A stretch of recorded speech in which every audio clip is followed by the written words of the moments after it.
Dipermalukan hingga Disiram air got Oleh Mertua di depan Seminggu Kemudian semua terbalik. Assalamualaikum warahmatullahi wabarakatuh. Selamat datang di cerita Corona. Yang sudah like, comment, dan subscribe saya doakan rezekinya lancar, hutangnya lunas, dan selalu diberi kesehatan. Sebelum kita lanjutkan kisahnya, absen dulu kalian nonton dari kota mana, tulis di kolom komentar. Bismillah, mari kita mulai kisahnya sekarang. Page itu, Siner mentari menyusup lembat melalui tirai tipis kamar tamu di lantai 2. Siska duduk di ujung ranjang, mengenakan daster bermotif bunga kesel yang tampak masih segar. Rambutnya masih lembab, baru saja selesai keramas. Di sudut wangon, terlihat tumpukan map lamaran kerja yang mulai menggiling. Ia menarik napas panjang, lalu berdiri dan merapikan tempat tidur yang telah menjadi tempat tidurnya selama hampir 3 bulan terakhir. Dari luar, terdengar suara sepatu hak tinggi berdetak di atas lantai marmer. Irama Langka itu kini sudah akrab di telingganya, Langka Bu Erni, ibu mertuanya. Langka Sipat dan Tigas, sila setiap ketikanya membawa pesan penuh penghakiman. Seperti rutinitas setiap pagi, Siska menyapanya dengan sopan ketika mereka bertemu di dapur. Selamat pagi Bu, ucapnya pelan sambil menunduk, mencoba menunjukkan senyum. Namun Bu Erni hanya melirik dingin dan berkata datar, tanpa menali sedikit pun. Pagi. Meja makan jangan sampai kotor. Jangan kuma duduk nunggu suami pulang bawa dut. Ucapan itu menyusuk hati Siska seperti sembalu. Tapi ia tak membalas seperti kota pun. Ia hanya mengangguk dan mengambil lap untuk menjelap meja makan yang sebenarnya sudah bersih sejak malam sebelumnya. Senyumnya tetap dipasang, meski matanya mulai sembab. Siska bukan perempuan pemalas. Ia pernah menjadi lulusan teknik sipil terbaik, magang di proyek pembangunan jembatan besar, dan terbiasa tidur di bawah langit terbuka sambil menyusun gambar kerja. Tapi kini, di rumah mewah milik keluarga suaminya, semua prestasi itu seperti tak berarti. Dani suaminya, memang pria yang penjursan. Tapi pekerjaannya di luar kota membuatnya hanya pulang setiap akhir pekan. Sepanjang hari, Siska hanya berdua dengan Bu Erni di rumah sebesar istana tapi setandas padang pasar. Setiap langkahnya terasa diawasi, setiap tindakannya seakan menyalahi aturan yang tak tertulis. Kalau kamu kerja, bisa bantu bayar listrik. Asin ayala teras, tapi gak ada pemasukan, sindar Bu Erni swatasor, tanpa menatap Siska, sambil menisap teh panasnya. Siska menjawab lirih, saya masih nunggu kabar dari dua perusahaan Bu. Katanya minggu ini ada yang mau panggil interview. Minggu ini? Ha. Jangan kebanyakan mimpi. Kalau sampai sekarang belum dipanggil juga, mungkin memang kemampuannya gak cukup, sebenarnya lalu bangkit dari kursi, meninggalkan Siska yang terdiam.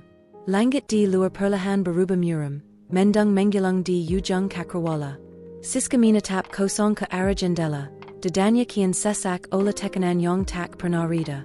Namun ia belum tahu, badai sesungguhnya belum datang. Hujan deras bukan hanya akan turun dari langit, tapi juga dari kota-kota yang lebih pedih dan menempar harga dirinya. Klak, klak, klak. Langkah Bu Erni kembali terdengar.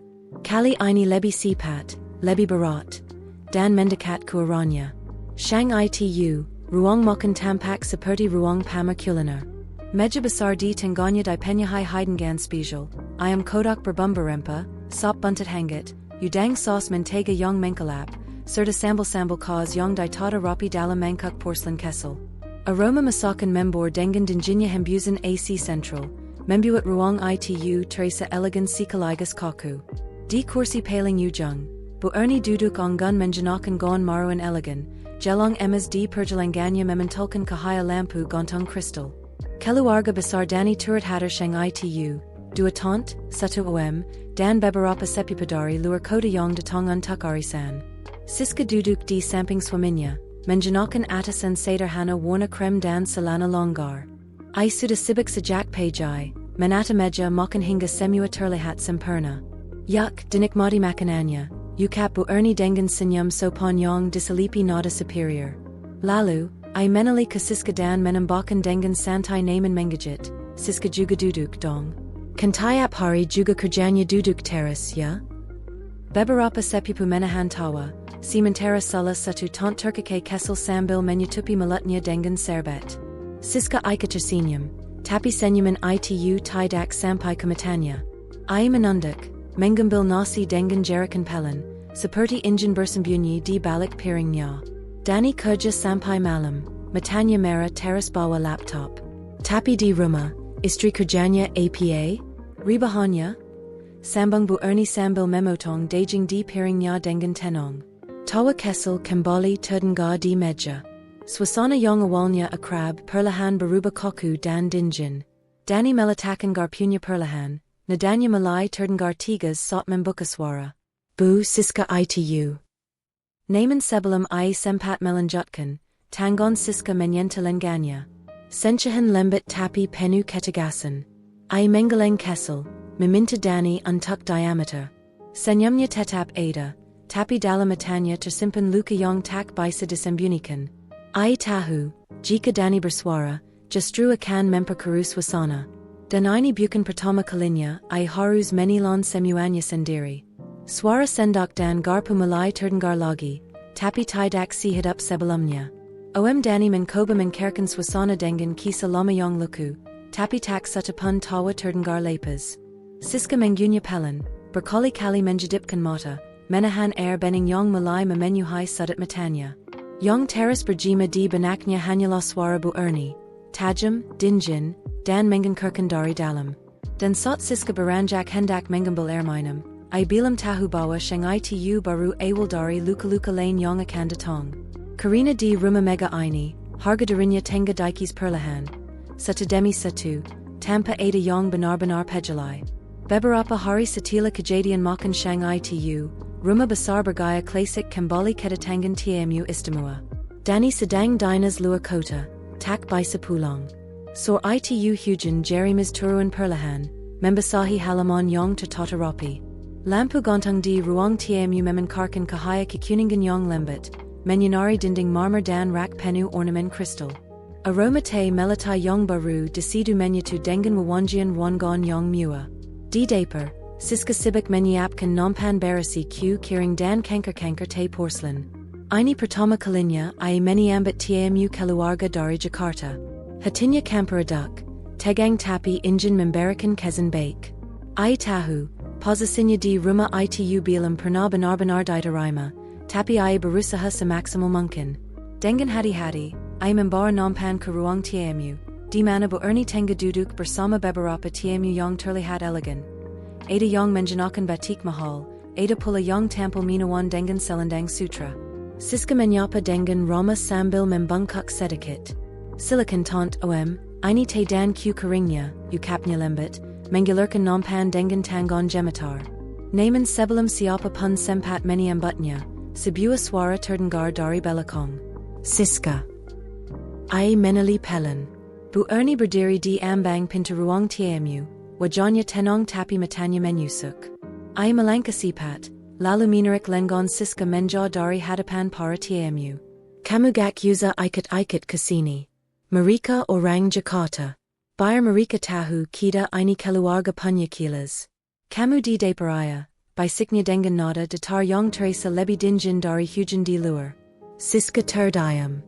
Bibernya kaku, wajahnya memyekat. Ia menyerahkan nampan itu kepada salah satu asisten rumah tangga dengan tangan berjeder. Tak satupun dari tamu memberikan komentar, tapi sorot mata mereka kukup untuk membuat hati Siska runtuh sedikit demi sedikit. Ia melangkah perlahan ke dapur, menunduk agar tak ada yang melihat jenangan di matanya. Di dalam sana, ia berdiri terpaku di depan wastafel, menatap sisa kanker dan piring yang belum dikusai. Tawa kesel dari ruang tamu terdengar samar, tawa-tawa sopan yang seperti berasal dari dunia lain. Dari sila pintu, ia melihat salah satu tamu pria paruh by menatap ke arahnya. Tatapannya tak mengandung ajikan, juga tidak terlihat penasaran. Tatapan itu tenang, sila menyimpan makna yang belum terekap. Siska buru-buru menggalakan pandangan, berpura-pura merapakan loyang di atas meja. Ia tak menyadari bahwa pertemuan singkat malam itu akan menjadi awal dari sesuatu yang besar. Tapi sot itu, yong bisa I razakan hanyala pedi yong masih hangat. Luka yong bilam I tahu, kalakakan menjadi sumber kekuatan yong tak terduga. Hangat nya swasana malam perlahan memudar. Percakapan ringan dan galak tawa TIAM Dari, Jakarta kini berganti menjadi obrolan kaku yong terdengar terlalu formal. Siska berdiri di tepi pintu dapur, mengumpulkan piring-piring kotor dengan hati-hati.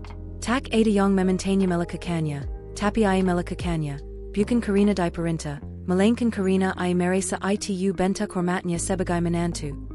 Meski raza hormat itu bilam pernah kembali padanya. Langkahnya pelan sot menuju Wastafel. Tak ada suara selain denting halus alat makan yong saling bersentuhan. Di balik punggungnya, Bu Ernie memperhatikan dalam diameter. Tatapan yong awalnya hanya penuh penilaian, kini berubah menjadi bara yong sayap meledak sewaktu-waktu. Dan ledakan itu tak tertahan lagi. Hey! Suara Bu Ernie memeka keheningan, keras dan menjejutkan. Ia berjalan sifat mendekat. Siska menali, terkejut. Ya Bu? Tanyanya gugup, tangannya masih memegang piring kotor. Tanpa penjelasan, Bu Ernie merai gayung besar yang berada di emberkusen. Di dalamnya karu, campuran saban, sisa makanan, dan potongan cabai yang masih mengembang. Semuanya terjadi tanpa aba. Buyer. Kotor itu menyeram tubuh Siska dari dada hingga lutut. Blus krem yang dikenakannya langsung lembab, berubah warna, dan menyebarkan aroma tidak sedap. Rambutnya basah, menempel ke wajah. Refleks, salah satu piring jatuh dari tangannya dan peka di lantai, memantul di antara persikan Comberan. Buyer kamu menjadi diri. Teriak Bu Ernie, suaranya menggema. Kamu itu kuma numpang di sini. Jangan sok berlagak seperti keluarga sendiri. Seketika Rongon Henning. Para tiamu yang tadinya duduk dengan santai, kini berdiri dalam kebingungan. Salah satu tant Dani mencoba menenangkan, bak tolong, jangan jitu. Tapi kalimatnya menguap, tak berani bersaing dengan ketegangan udara yang menggantung. Siska terpaku. Matanya terbuka lebar. Napasnya tak beraturan. Comberan menitis dari dagunya ke lantai yang dingin. Tidak berkata apa. Tidak ada pembelain. Tidak juga mata yang jatuh. Hanya suara isakan tertahan yang mulai muncul dari dadanya, pelan, lalu menggema dalam diam. Tapi menolak menangis. Bukan di hadapan mereka. Dengan tangan gemetar, berjongkok mengambil pecahan piring yang berserakan. Ujung jari tangannya terluka, darah merembes tipis, tapi Siska bahkan tidak menjelu. Yang terasa hanya satu hal, harga dirinya. Baru saja dihancurkan, dilihat, dan diludahi. Di antara para tiamu, pria paruh baya dari Jakarta yang sejak awal memperhatikannya kini kembali menatap. Namun sorot matanya berbeda, bukan simpati yang penuh kasihan, melainkan pandangan kagum. Sila menyadari sesuatu. Sesuatu yang tersembunyi di balik tubuh yang basa oleh kotor itu. Sebuah potensi. Kekuatan yang tertutup oleh luka. Siska tak sadar, saat itu juga, bara kesel di dalam dirinya mulai menyala. Kesel, nyaris tak terlihat. Tapi ia akan tumbuh menjadi API. API yang tidak hanya membakar luka, tapi juga akan menerangi jalannya keluar dari rumah yang terus menindas harga dirinya. Langkah Siska perlahan menaiki tangga menuju lantai 2. Setiap anak tangga terasa berat, seperti menjenjak serpihan harga diri yang telah dihancurkan tanpa ampun. Aroma kusen kotor masih melekat di tubuhnya, menyusup ke pori-pori kulit, menempel di helai rambut, dan memenuhi hidung dengan bau yang menyiksa. Tapi yang lebih menyakitkan dari itu semua adalah tatapan tiamu yang semula hormati. Tatapan ibia yang, meskipun tampak lembut, menerai luka dalam diam. Setibanya di kamar, menggunci pintu rapat, bersandar ke dinding, lalu perlahan-lahan tubuhnya melingkar hingga duduk di lantai. Udara di ruangan tak benar-benar penggap, tapi seluruh beban yang pikul hari itu membuat nafasnya terasa sempit. Matanya jatuh dalam senyap, tidak disertai suara. Tangisnya nyaris tak terdengar, seperti perempuan yang sudah terlalu sering kesawa, tapi masih memendam semuanya dengan anggun. Tanpa tergesa, Siska mengganti pakaiannya. I memasukan baju yang tadi I kenakan kekaranjang kushin, sila ingin menggibur sisa-sisa kehinan yang masih melekat di serat kainya. Kemudian I duduk di hadapan meja kesel dekat jendela, membuka laci, dan mengeluarkan selembar kertas putih. Tangannya sempat gemetar, tapi akhirnya pena itu menyentuh kertas. Dani sayang, tulisnya di baris pertama. Mungkin kamu akan kesuwa setelah membaca ini. Tapi tolong, jangan salahkan ibumu. Aku tidak marah. Aku hanya butuh jarak. Bukan karena aku ingin menyerah. Tapi karena aku takut kehilangan rasa hormatku pada orang yang harusnya aku panggil keluarga. Tangannya berhenti sejenak. Setits air mata jatuh dan membasahi tulisan tinta yang belum kering, membuat sebagian huruf jadi kabar. Tapi I tak berhenti. Aku akan menginap beberapa hari di rumah Rina. Bukan untuk kabar, tapi untuk menenangkan diri. Untuk bisa bicara nanti tanpa kemarahan. Untuk bernapas tanpa peri. Dan agar aku bisa kembali ke rumah ini tanpa kehilangan diriku sendiri. Siska melipat kertas itu rapi dan meletakkannya di meja samping tempat tidur, tepat di bawah bingkai foto pernikahannya dengan Dani. Di foto itu tersenyum sira, mata yang memancarkan harapan. Tapi kini cahaya itu redup. Bukan padam. Hanya tertutupi oleh awan luka. Di luar, hujan turun deras, menggentam kaca jendela dengan ritme yang menyayat suani. Siska menatap ke langit kilam, lalu berbisik lirik kepada dirinya sendiri. Aku harus pergi, sebelum semuanya benar-benar hilang dari diriku. Malam itu, dengan satu koper kesel dan langkah perlahan, Siska meninggalkan rumah besar itu tanpa menali sedikit pun. Namun tanpa ia ketahui, dari balik tirai lantai bawah, sepasang mata mengamati kepergiannya. Bukan mata Bu Ernie. Tapi seseorang yang diam-diam menyimpan perhatian, seseorang yang kelak akan mengubah seluruh arah hidupnya. Sudah 3 hari sejak Siska pergi meninggalkan rumah mertuanya. Kini ia menetap sementara di rumah sahabat lamanya Rina, yang tinggal di sebuah gang kesel di pinggiran kota. Rumah Rina jauh dari kemewahan, tapi justru di situlah Siska merasa damai. Tak ada furniture mahal atau hiasan kristal, namun tiap sudut rumah itu menyambutnya seperti keluarga. Di sana, ia bebas bernapas tanpa rasa terintimidasi. Bisa menangis tanpa perlu menjelaskan sebab. Pagi itu, Siska duduk di kursi kayu di teras depan, ditemani sekangkar teh hangat. Rambutnya diikat sedenya, wajah polos tanpa makeup, dan sisa bengkak di matanya belum sepenuhnya hilang. Suasana masih sunyi ketika tiba-tiba ponselnya berdering. I sempat berpikir itu Dani suaminya, yang memang beberapa kali mencoba menghubungi. Tapi layar justru memperlihatkan nomor asing. Halo, sepanya pelan, agak ragu. Selamat pagi, ini Ibu Siska Nurhaliza? Iya, saya sendiri. Saya dari PT Bumi Lestari Konstruksi. Beberapa waktu lalu Ibu mengirimkan lamaran untuk posisi koordinator proyek. Hari ini kami ingin mengundang Ibu untuk mengikuti wawancara akhir, besok pagi di kantor pusat. Siska terdiam sejenak. Dadanya tiba-tiba berdebar. Detak jantungnya menggalakkan suara alam yang sebelumnya memenuhi pagi.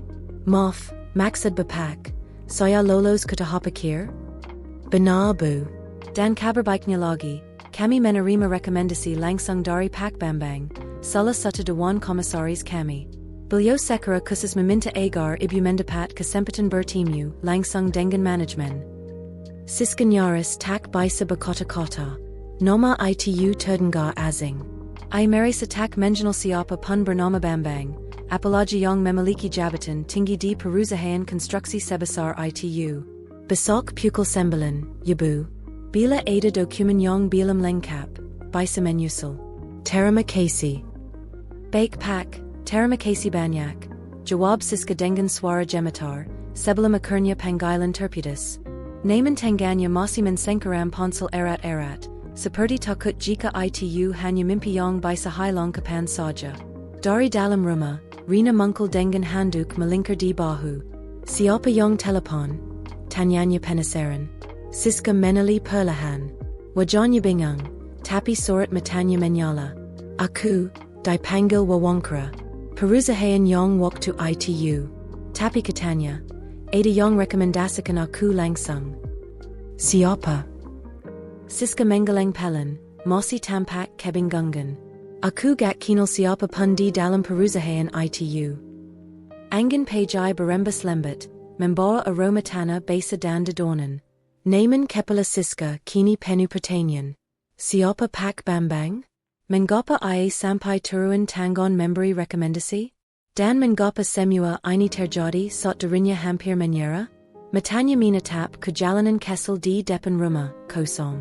I Tak Tahu, Bawa Hari Ketika I Disiram Koter Dan Dipermalukan, Justru Tela Meninggalkan Kezan Dalam Yong Tak I Sadari. Pada Sisirang Yong DIAM-DIAM Melihat Lebih Dari Sekadar APA Yong Tampak. Siska Berdiri Kaku di Depan Gedung Penkaker Langit Berlapis Kaka Biru Itu. Telepak Tanganya Besa Oleh Karangat Dinjan, Sementara Napasnya Tak Beraturan. Di Hadapannya Berdiri PT Bumi Lestari Konstruksi, Perusahaan Besar Yong Selama Ini Hanya Bisa Ia Lihat Melalui Layar Ponsel. Kini, Ia Berdiri Tepat di Depannya. Menjanakan Kemaja Puti Sederhana Dan Blazer Abu-Abu Pinjaman Dari Rina, Ia Malangka Masuk, Bukan Dengan Kayakinan Tinggi, Malangkan Dengan Seserka Harapan Yong Ia Peluk Erat Dalam Diam. Setila Menulasakan Proses Pendaftaran, Ia Menunggu Hampir 30 Menit di Ruang Tunggu Yong Sepi, Dengan Pendinjan Udara Yong Membuat Swasana Makan Menegankan. Sampai Akhirnya Siarang Staff Mengampirinya. Ibu Siska Nurhaliza, Silicon Ku Ruang Wawankara 3A. Pak Bambang Dan Tim Sudasayap Ukapnya. Siska Mengangguk. Teramakasi, Jawabnya Pelan. Kakinya Teresa Barat Sot Malangka Kalorong. Meski Nyaris Goya, Ia Menagakan Bahanya. Ia Tahu Betul, Momin Ini Bisa Menjadi Langka Besar. Atau Setadaknya, Membuktikan Pada Darinya Sendiri Bawa, Ia Mosi Mampu Bangkit. Ketika Pinterwangan Terbuka, Ia Mendapati Sebuah Meja Besar Dengan Dua Pria Duduk di Sisi Seberang. Yong Satu Berpenampilan Formal, Serius, Dengan Kemeja Batik Jelap. Yong Satunya Lagi, Membuat Siska Membuka Sejenak, Adalah Pria Paru Baya Barambat Sedikit Memudi, Duduk Santai Dengan Senyum Yong Hangat. Mata Siska Membulat. Jantungnya Sikan Melampat. Ia Menjanali Wajah Itu, Pria Yong DIAM-DIAM Menyaksikan Kejadian di Rumah Bu Erni. TAMU Dari Jakarta. Satu-satunya Yong Tak Menggikap Sepeda Kota Pun Malam Itu. Tapi Sorat Matanya Tak Pernah Ia Lupakan. Ibu Siska, Silicon Duduk, Kota Pria Itu Dengan Rama. Suaranya Barat Naman Bersahabat. P. Pak, Kita Pernah Bertemu Ya? Gumam Siska, Hampir Berbizik. Ya. Saya TAMU Yong Malam Itu Duduk di Sofa Tengah, Pakai JAS Abu-Abu. Saya Mosi Ingat Betul, Jawab Pria Itu, Pak Bambang. Siska Minarik Napas Pelan. Ia Duduk Dengan Hati-Hati, Berusaha Tetap Tenong Meski Pikirannya Kakao. Sot Itu Saya Memang Tidak Bisa Berbuat Banyak, Lanjut Pak Bambang. Tapi Hari Ini, Saya Bisa Memberikan Yong Layak Anda Dapatkan. Malam Itu, Saya Bukan Hanya Melihat Sisirang Yong Dipermalukan. Saya Melihat Sisirang Yong Tetap Tenong, Tak Kihalangan Kendali. Dan Itu, Sungut Langka.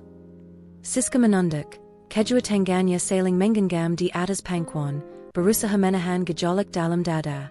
Di Negeri Ini, Orang Pinter Memang Banyak, Ukap Pak Bambang Lagi. Tapi Tak Semua Punya Integritas. Dan Sikap Anda Malam Itu Membuktikan Lebih Dari Sekadar CV. Pria di Sebelah Pak Bambang Menambakan, Kami Juga Sudah Menanjah Semua Dokumen Anda. Penggalaman Anda Luar Biasa. Teratama Keterlibatan Anda Dalam Dine Awal Proyek Jembatan Tahun 2021. Betul, Anda Terlibat Waktu Itu Kan? Siska Mengangguk Pelan. Iya Pak. Saya Waktu Itu Mosi Magong. Kalau Begitu, Izinkan Kami Langsung Menyampaikan Tawaran, Katanya Sambil Tersenyum. Kami Ingin Mengangkat Anda Sebagai Project Leader Untuk Proyek Jembatan di Kalimantan Timur. Gaji Sesuai Standar Nasional, Termasuk Fasilitas Akomodasi Dan Tim Pendukung. Siska Menyetop Mulut Dengan Tangganya. Mata Jata Bejata Saja, Bukan Karina Sadi, Melainkan Karina Haru Dan Raza Tak Perkaya. Ini, Benar Pak? Tanyanya Liri. Pak Bambang Tasinyam Lebi Labar. Benar, Bu Siska. Dan Soya Yakin. Anda akan membuktikan, bahwa Perempuan bisa berdiri tegak. Tanpa harus menjatuhkan siapa pun. Siska tersenyum sambil menyika air matanya. Dunia sila berputar arah, dari hinon yang dulu ai telan menta-menta. Menjadi pengakuan yang tak pernah ai duga. Pajai itu, sinar matahari masuk hanggat melalui jendela besar ruang makan rumah Bu Erni. Pancalan kahaya menyanari permukaan meja marmer yang tertata rapi dengan sarapan lengkap, roti gandum panggang, irisan buah segar, omelet keju, dan secangkir teh hanggat yang menjpul pelan. Sebuah televisi LED besar di sudut wangan menampilkan siaran berita pajai dari stasiun nasional, seperti rutinitas hari-hari sebelumnya. Bu Erni duduk sendirian. Payama satin biru muda membungkus tubuhnya, rambut disanggul ketat seperti biasa. Ai menyandakan papaya kemalutnya dengan tatapan datar, kosong. Tak ada suara selain dentingan sendak dan lantunan pembawa berita yang tengah mengulas topik pembangunan infrastruktur nasional. Hingga sebuah kalimat membuat sendaknya berhenti di udara. Berikut kami tampilkan profil perempuan muda inspiratif yang baru saja dipercaya menjadi project leader termuda dalam proyek pembangunan jembatan besar di Kalimantan Timur, Siska Nurhaliza. Bu Erni mendongak. Matanya menajam, bibernya menggetup. Di layar, wajah Siska mungkul, tenang bersih, dengan sorot mata percaya diri. Dalam rekaman yang didiyankan, ia menjenakan rompi keselamatan dan helm putih, berdiri di lokasi proyek di tepi sungai yang lebar, diapit tiang-tiang baha jembatan yang sedang dibangun. Saya percaya bahwa membangun infrastruktur bukan sekadar tentang material atau struktur, tapi juga tentang membangun harapan. Setiap jembatan harus mampu menghabungkan lebih dari sekadar dua sisi daratan, tapi juga harapan banyak orang, ukap Siska, suaranya lontang namun lembut. Bu Erni terdiam. Wajah yang kini menghiasi layar televisi itu. Seminggu lalu masih ia perlakukan seperti bukan siapa-siapa. Perempuan yang ia siram dengan air Comberan, yang ia rendakan di depan TIAM-DIAM, kini tampil anggun dan dihormati seluruh negeri. Tiba-tiba, ponselnya bergetar. Nama adiknya dari Jakarta, Kak Lucy, mungkul di layar. Erni. Ya ampun, itu Siska kan? Menantu kamu to? Masyar Allah, hebat banget ya. Masuk berita nasional. Suara Kak Lucy terdengar penuh kagum dari seberang. Bu Erni menilon luda. Suaranya pelan. Ayah, kelihatannya ayah. Aku terdari awal odar merasa anak itu beda. Tapi kamu diam ayah. Sekarang dia terkenal, lo. Kamu bangga kan? Lanjut Lucy, tanpa memberi jeda. Sebelum Bu Erni sempat menjawab, ponselnya terus berdenting.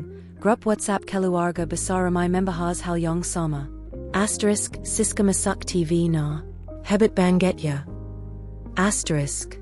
Asterisk gila. Itu menantu kamu, serius? Karen banget. Asterisk. Asterisk, bisagak nanti dia kasi motivasi ke enak-enak kita? Kontoniata ta. Asterisk. Bu Erni hanya memandang layar ponselnya. Jemarinya sedikit bergetar. Ia kembali melirik ke televisi, di mana Siska sedang tersenyum saat diwawancarai, senyum yang pernah ia pandang sebelah mata, yang dulu pernah ia lesakan. Dan di dalam hatinya, ada sesuatu yang mulai retak.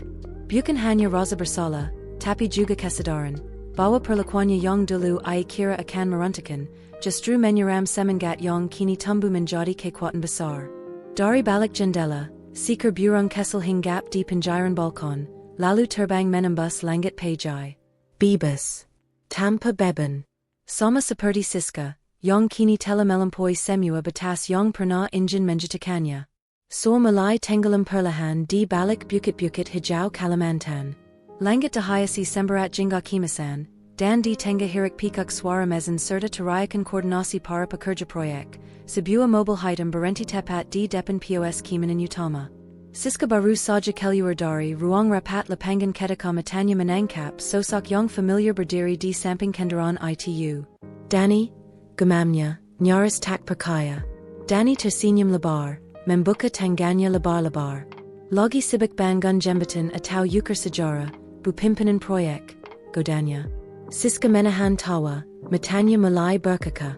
I Sejra Berjalan Mengampiri, Lalu Memeluk Swaminya Erat, Hangat Dan Lama. Sila Segala Bebanyong Salama Ini Dipikal Injin, I Pindakan Kapalukan Itu. Aku Banga Padamu, Bisik Dani di Telanganya. Dan Aku Kanjen Pulong, Jawab Siska Dengan Swara Parau. Malam Nya, Dani Mengajak Nya Mokan Malam di Sebuah Restoran Baru di Pinggir Sungai. Tempat Itu Masih Sepi, Dengan Lampu Gontong Dari Rotan Menyala Lembut Dan Musik Akustik Menggalan Perlahan, Menyata Dengan Jamerisik Yong Mengalir di Kajohan. Marika Duduk di Sudat Wangon, Menikmati Heidengan Ayam Bakar Dan Tumi Sayer. Oberlin Mengalir Santai, Tawa Sasekali Peka di Antharaswapan. Wajah Siska Tampak Lebi Duesa, Sorat Matanya Lebi Tenong Dari Sebelumnya. Naaman, di Tengas Wasana Demai Itu, Dani Tiba-Tiba Berbikara Dengan Nodalembet. Sis, Ada Sizirang Yong Injin Bertimu. Sendak di Tangon Siska Berenti di Tenga Jalan. I Minatap Swaminya Penutonya. Sebelam Sempat Bertanya, Pintu Restaurant Terbuka. Sosak Yong Tak, Azing Malanka Masak Perlahan. Bu Ernie. Tampa Makeup Berlebahan, Hanya Menjanakan Blus Puti Dan Salana Panjang Senada. Tidak Membora Nodasinis, Tidak Many Impan Superior Writers. Hanya Tuba Yong Tampak Ragu, Tangon Yong Menjpal di Sisi, Dan Mata Yong Sharot Penyasalan. I Mendakat Perlahan, Berenti di Depan Meja. Lalu Mina Tap Siska, Tajam Tapi Rapu. Mofgan Ibu, Suaranya Nyaris Pata. Ibu Terlalu Sipat Mengakimi. Terlalu Sering Menyakiti Tampa Berpakar. Dengan Tangon Jematar, I Mengulurkan Jamari Kudepan. Ibu Tahu. Ibu Sala. Danyong Lebi Memelukan Bukan Karina Pernakazar, Tapi Kalau Tidak Barani Mengokwi. Siskamina Tap Tangon Itu. Henning Menyalamuti Meja.